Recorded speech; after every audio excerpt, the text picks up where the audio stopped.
Okay, so picture this. Yeah. You're in a shop, eyes glued to the most dazzling sapphire ring, right? Mm-hmm. It's practically calling your name. Yeah.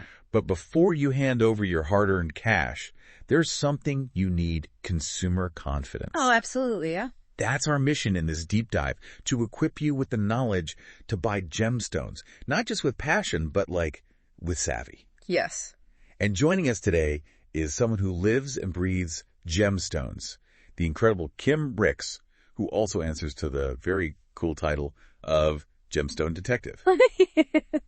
Kim, thanks for being here. It's a pleasure to be here. Let's make sure everyone gets the most sparkle for their investment. Love that energy. Yeah.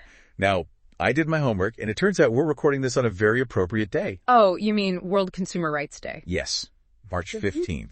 A day for celebrating the power of knowledge when it comes to our purchases. And to think, this all started back in 1960 with a group called Consumers International.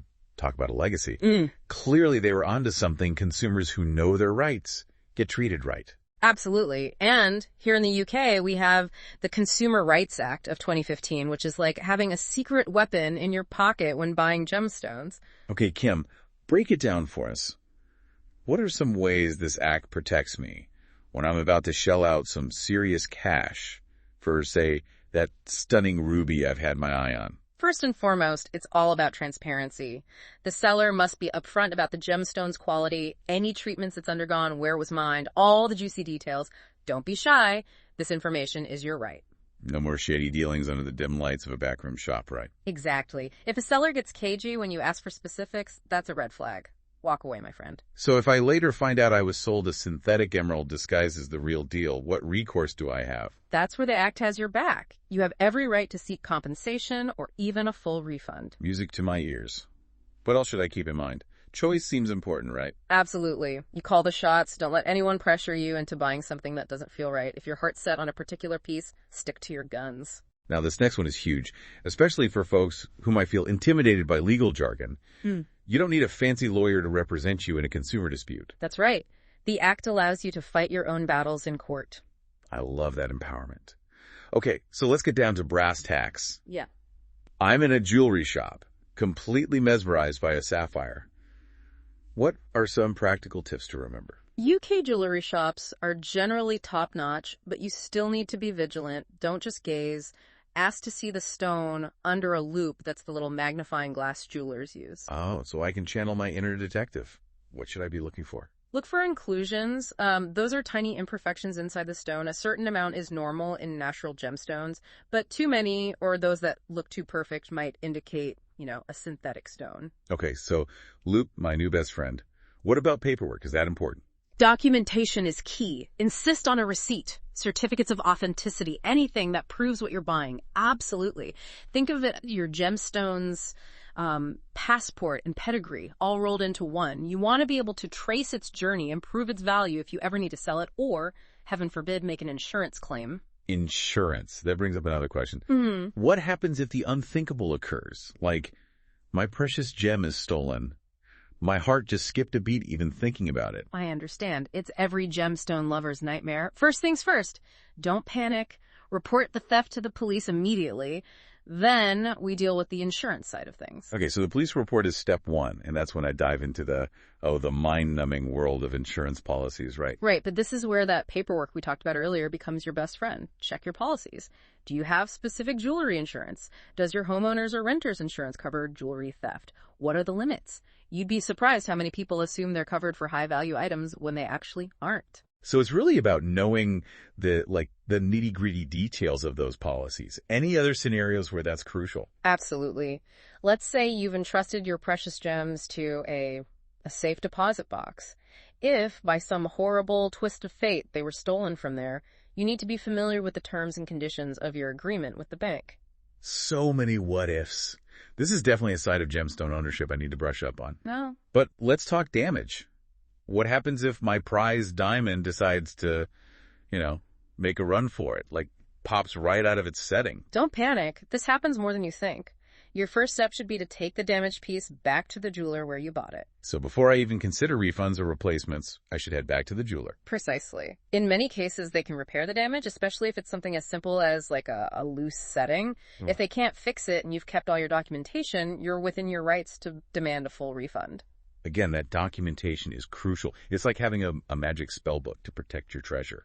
It's your armor in the world of gemstones. It's about being prepared and knowing your rights at every step. Speaking of steps, what about when my gemstone journey takes me beyond the UK border? That trip to the bustling marketplaces of Morocco I've been dreaming of. Does my UK Consumer Rights Act shield still apply? That's where things get a little trickier. Unfortunately, the protection of the UK Consumer Rights Act only extends within the UK. When you venture into the international market, you enter a whole new world of consumer laws. So I can't exactly wave my trusty axe like a magic wand in a Marrakech marketplace and expect everything to be all right. I'm afraid not. Each country has its own set of consumer protection laws, some more robust than others. Research is key here. Before you even pack your bags, take some time to understand the consumer rights landscape of your destination. So how do I even begin to navigate that? Are there any resources you recommend? Absolutely. The UK government website has a fantastic section dedicated to travel advice, which often includes information about consumer rights in different countries. It's like having a mini legal guidebook for your travels. And another great resource is the British Embassy or consulate in the country you're visiting. Yeah. They can offer guidance and support if you encounter any issues. It's always reassuring to know you have backup, even when you're, haggling for that perfect piece halfway across the world. Exactly. Remember, even if the laws are different, many of the principles we've talked about still apply. Ask questions. Right. Lots of them. Where is this gemstone from? Are there any certificates to verify its authenticity? And don't be afraid to walk away if something doesn't feel right. Trusting that gut feeling, that's key whether you're at home or abroad. It seems like responsible gemstone buying is about more than just understanding the legal side, though.